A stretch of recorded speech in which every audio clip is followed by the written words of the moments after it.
Di malam itu seorang pria bernama Sean berjalan seorang diri, dan tak lama, seorang pengendara mobil berbaik hati mau memberinya tumpangan sampai ke kota terdekat, di mana saat itu, Sean mengaku jika ia adalah mantan tentara.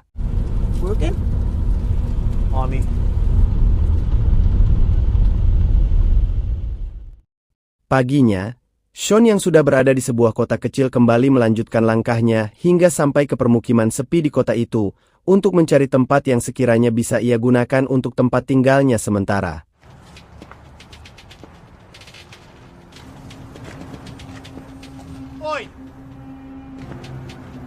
Setelah kembali melanjutkan perjalanan, langkahnya pun tertuju pada sebuah bangunan tak terurus di kota ini yang ia rasa cocok untuknya tempati. Namun sekilas, ia teringat masa-masa ketika masih menjadi tentara yang sepertinya banyak menyimpan cerita kelam.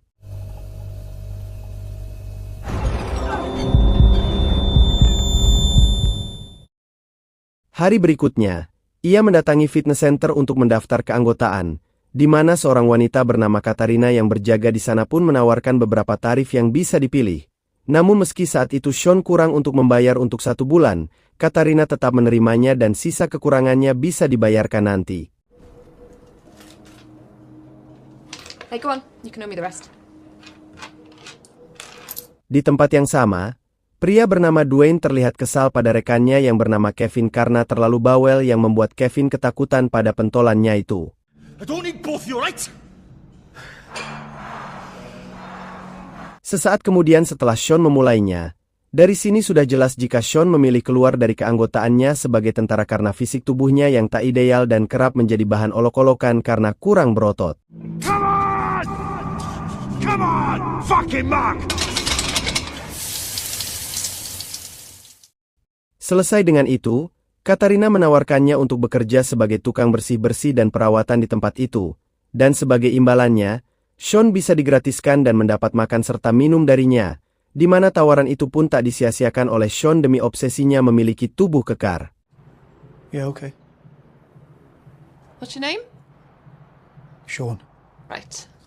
See you tomorrow then, Sean.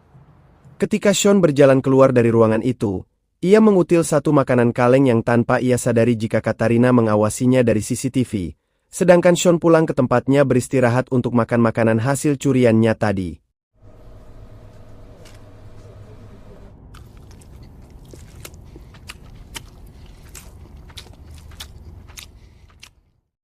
Malam harinya di sebuah klub malam, Dwayne dan kelompoknya mendatangi tempat itu yang tak lain merupakan tempat Dwayne bekerja sebagai penjaga klub malam tersebut, di mana saat memasuki ruangan, si bos yang bernama Joe menyambut mereka dengan baik serta menjamu mereka dengan narkoba, karena diketahui jika selain sebagai penjaga klub malam, Dwayne dan yang lainnya pun aktif sebagai pengedarnya. Namun sepertinya, Dwayne kurang suka dengan sikap bosnya yang terlalu memperbudak dia dan anak buahnya, hingga saat Dwayne keluar dari ruangan itu tanpa permisi, Joe kesal dan menegurnya. Hey, you work for me, remember? So if you don't like it, you can fuck off. Esok paginya, Katarina yang mengetahui Sean ngutil pun tak mau bertanya tentang hal itu dan justru lebih tertarik dengan latar belakang kehidupan Sean di masa lalu, yang mana saat itu Sean menyebut jika ia adalah mantan tentara yang lama ditugaskan di Afghanistan, dan kemudian dialih tugaskan ke London sebelum akhirnya memutuskan untuk mengundurkan diri. Dan meski Katarina merasa ada beban masa lalu yang dirasakan Sean, ia tak mau bertanya lebih jauh. Working round the southeast of England, London, Kent, you know. Scene pun lalu beralih saat Sean mengisi waktu dengan mengangkat beban, di mana saat itu Dwayne dan rekan-rekannya menertawakannya seolah menyepelekan kemampuan Sean. Terlebih Dwayne kembali berulah dengan melontarkan kata-kata pelecehan pada Karina yang saat itu melintas. Hingga Katarina yang kesal pun lalu mengatakan aturan di tempat itu yang melarang untuk melontarkan kata-kata pelecehan yang seketika membuat Dwayne malu di hadapan Nick dan juga Gary serta Kevin.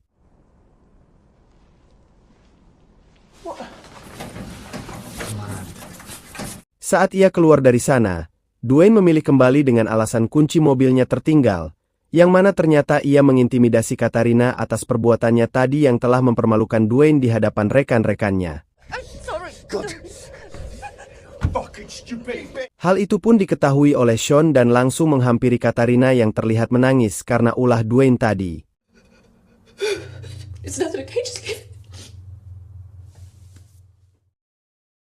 Malam harinya saat Dwayne baru pulang setelah mengambil barang haram, ia dikejutkan dengan suara ketukan pintu rumahnya, dan tepat ketika ia membukanya, Who the fuck are you? Sean tiba-tiba menyerang pria kekar itu berkali-kali, dan dengan basic tentara yang masih ia miliki, ia pun mampu menumbangkan Dwayne dengan mudah.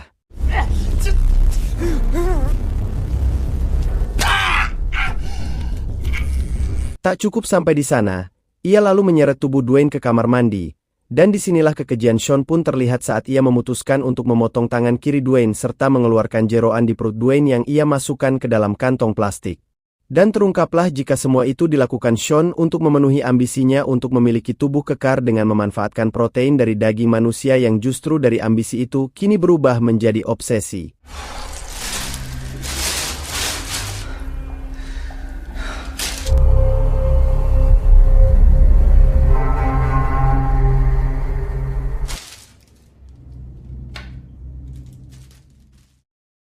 Setelah membersihkan jejak perbuatan kejinya, Sean menyimpan separuh daging Dwayne di sebuah freezer yang tentu akan ia jadikan stok untuk memenuhi kebutuhan proteinnya.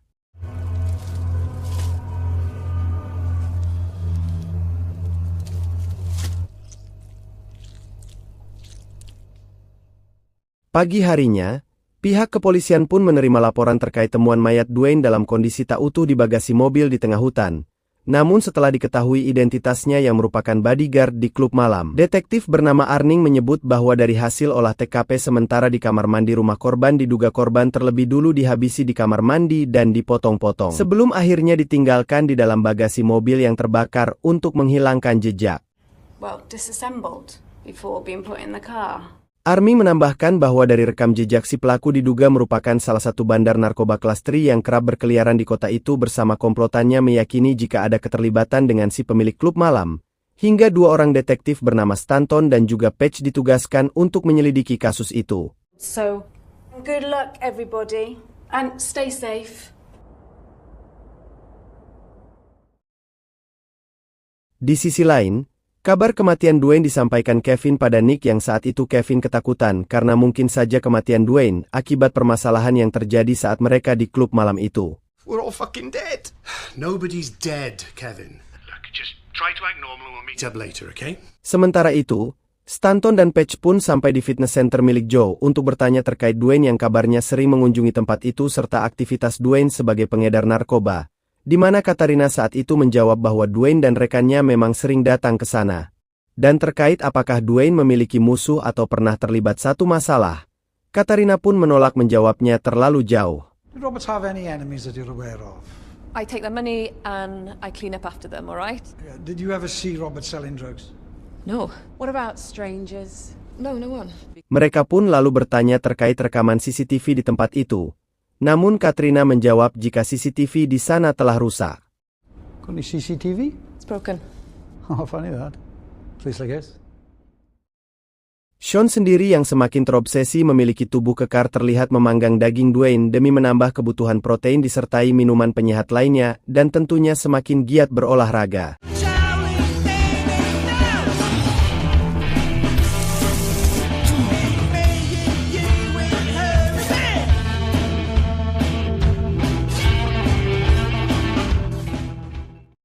Kembali pada Stanton dan Patch yang mendatangi Joe untuk bertanya terkait keberadaan Joe di hari sebelum kematian Dwayne dan juga rekaman CCTV ketika selisih paham terjadi di klub malam waktu itu, di mana Joe mengatakan jika hal itu hanya kesalahpahaman biasa. He said something he shouldn't have. What?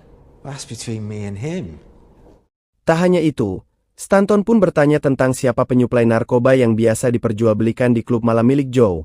Namun Joe menyanggah tudingan terkait adanya transaksi narkoba dan berkata jika klub malam miliknya mengikuti aturan pemerintah dan pihak kepolisian setempat meski Stanton telah memiliki bukti rekaman di malam itu. In accordance with the council and the local police. Are we done? Love to the family, John. Penyelidikan mereka pun berlanjut dengan mendatangi rumah Kevin dan bertanya terkait kapan terakhir kali Kevin bertemu dengan Dwayne, yang mana saat itu Kevin menyebut jika ia terakhir bertemu dengan korban di pusat kebugaran. Hingga Kevin pun terlihat gugup ketika ditanya terkait permasalahan Joe dan Dwayne serta dugaan keterlibatan 2 orang dari geng kulit hitam sesama pengedar narkoba. In the gym. Whatever's on Tuesday Gogglebox. I don't know, does it matter? Kevin menyebut jika di hari kejadian tewasnya Dwayne, ia ada di rumah dan hal itu pun dibenarkan oleh sang ibu. Namun Paige sebagai detektif handal mencoba mengintimidasi Kevin untuk berkata jujur, karena jika Kevin tetap menyembunyikan fakta sebenarnya, bisa saja si pelaku akan menjadikan Kevin korban berikutnya. You need to tell us, so we can help keep all your arms and legs attached. I don't know anything! Cut the shit now, Kevin. They will track you down in the blink of a fucking eye. Think about that.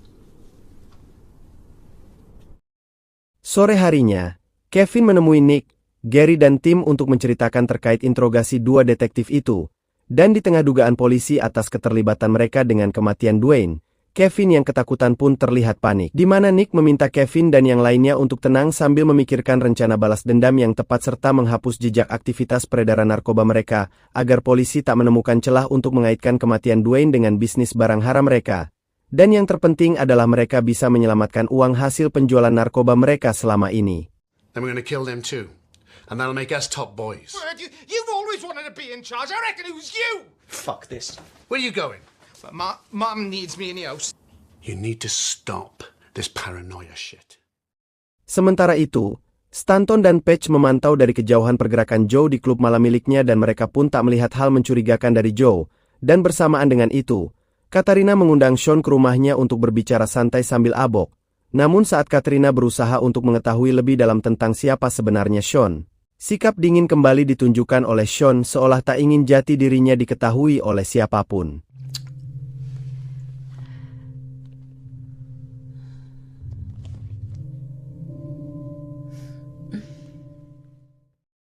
Di tempat terpisah, orang suruhan Nick pun terlihat menembak mati seorang pria yang diketahui adik dari ketua geng narkoba Albania sebagai bentuk balas dendam dengan cara serupa yang dialami Dwayne.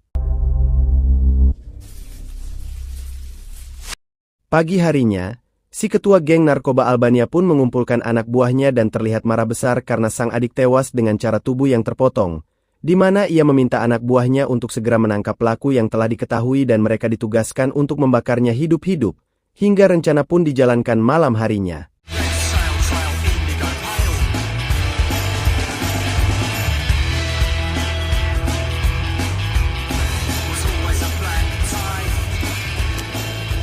Bersamaan dengan itu, Sean mendatangi rumah Gary yang membuat diri kesal dan bertanya terkait siapa sebenarnya Sean. Namun Sean memilih diam dan tak menjawab tentang dirinya. I know one.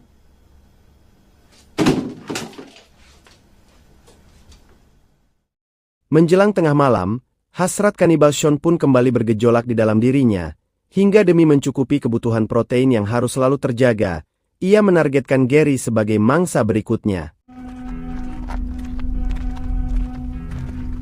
Ia pun kembali mendatangi rumah Gary dan berhasil menyelinap masuk tepat saat Gary sedang sibuk di dapur, hingga saat Gary tak menyadari kedatangan Sean, bisa dipastikan Gary akan menjadi korban keduanya.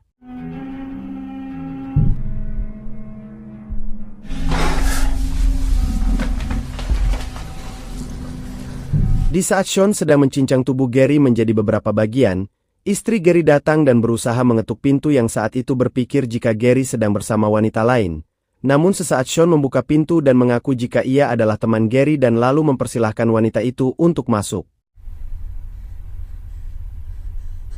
Wanita itu pun benar-benar terkejut ketika melihat Gary telah tak bernyawa dengan tubuh yang bersimbah darah dan tak utuh lagi. Hingga akhirnya wanita itu pun menjadi korban berikutnya dari kebiadaban Sean sang kanibal. Tak lama kemudian Kevin pun datang ke sana setelah diminta oleh Nick untuk menjemput Gary. Namun saat ia melaporkan pada Nick jika Gary sulit untuk dihubungi, ia lalu diminta untuk memeriksanya kembali. Gary! Kevin yang saat itu sedang menuruti perintah Nick benar-benar dibuat syok dengan genangan cairan merah di lantai dan meyakini jika ada seseorang yang telah menghabisi Gary, hingga ia pun kembali menghubungi Nick untuk memberitahu terkait kematian Gary.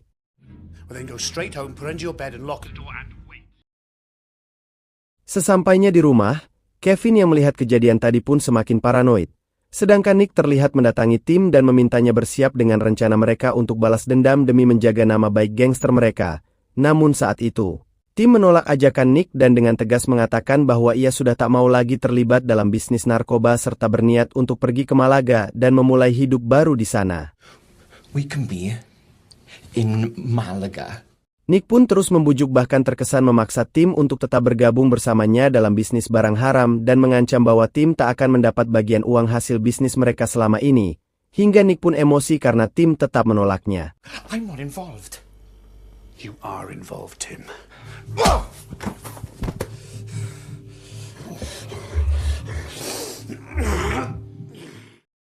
Esok paginya usai menghabisi tim, ia lalu menghubungi seorang temannya untuk memintanya menghabisi gangster Albania.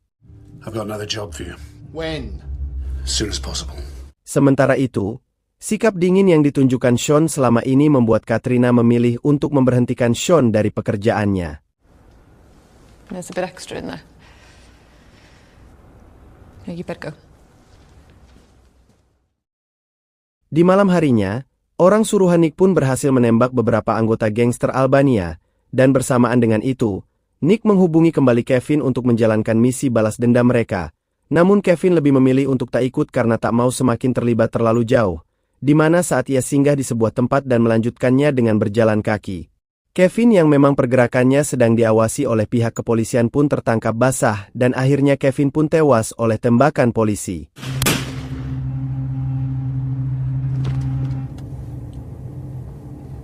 Bersamaan dengan itu, Nick yang sedang santai di rumah dengan alkohol di tangannya pun dikejutkan dengan kedatangan Sean, di mana ia semakin terkejut saat Sean menaruh sebuah bingkisan dalam plastik yang ternyata adalah potongan tangan Gary yang jelas membuat Nick ketakutan. Dan demi terhindar dari kematian, Nick bersedia memberikan uang berapapun yang Sean inginkan asalkan ia tetap dibiarkan hidup. Namun Sean tak sedikit pun tergoda dengan tawaran itu dan lebih memilih untuk menembak mati Nick. I'll get you more money. Okay, is it as much as you want, eh? Kneel down. Take the money. Already got it. Suara tembakan dari kediaman Nick itu rupanya sempat didengar oleh orang suruhan Nick.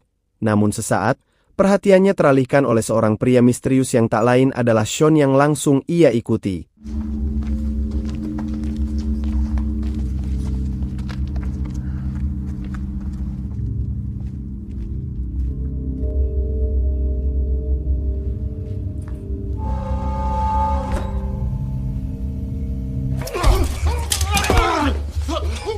Rupanya, Sean sadar jika ia sedang diikuti, hingga pertarungan pun terjadi di antara mereka dan berujung dengan dimasukkannya pria itu ke dalam freezer.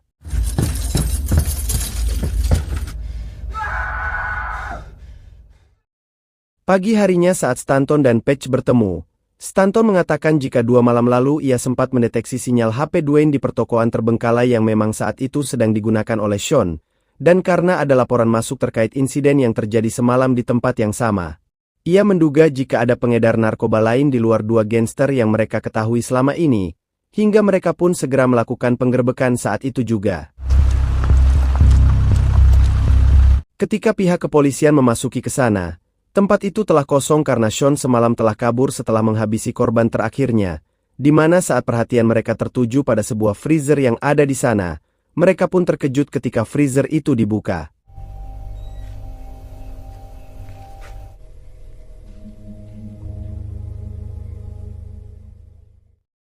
Saat hasil penyelidikan terkait toko itu yang diketahui dimiliki oleh Joe, Stanton yang memimpin penangkapan itu pun tanpa ragu segera menangkapnya. Meski saat itu, Joe yang benar-benar tak tahu apa-apa terkait temuan beberapa potongan mayat di dalam freezer yang ada di toko miliknya pun tak bisa berbuat apa-apa. Sedangkan Sean yang aksi kejinya tak terungkap pun kini kembali melanjutkan perjalanannya mencari tempat baru dan korban baru demi obsesi menyimpangnya.